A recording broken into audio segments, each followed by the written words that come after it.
দেশের বিভিন্ন সংকটে বিরাট ভূমিকা রেখেছে ছাত্ররা। 1952 থেকে 2024 ছাত্রদের ভূমিকায় হয়ে আছে ইতিহাস।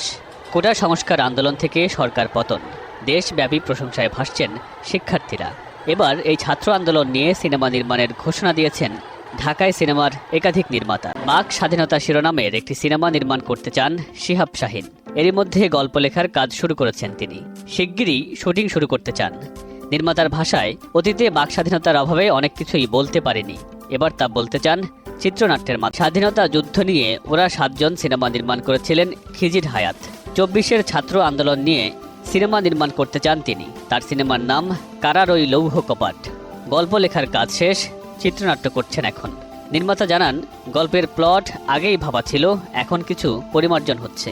মাল্টি কাস্টিং সিনেমা হবে কারার ওই লৌহ কপাট। ছোট পর্দার আলোচিত নির্মাতা মাবরুর রশিদ বান্না সম্প্রতি প্রথম সিনেমা নির্মাণের ঘোষণা দিয়েছেন তিনি।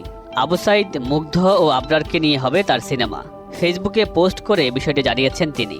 5 আগস্ট সরকার পতনের দিনেই তিনি লিখেছেন, স্বাধীন বাংলাদেশে আমার প্রথম ঘোষণা, ফিল্ম বানাবো। আমার ভাই সাইদ, মুগ্ধ আর আবরার ফাহাদকে। ছাতাওর নির্মাতা খন্দকার নতুন একটি সিনেমা নির্মাণের পরিকল্পনা করছেন, নাম বিজয়। গল্পে উঠে আসবে বাংলাদেশের ছাত্র আন্দোলনের আদ্যপান্ত। নির্মাতা বলেন, বাঙালি যতবার অস্তিত্বের সংকটে পড়েছে, ততবারই ছাত্ররা জেগে উঠেছে।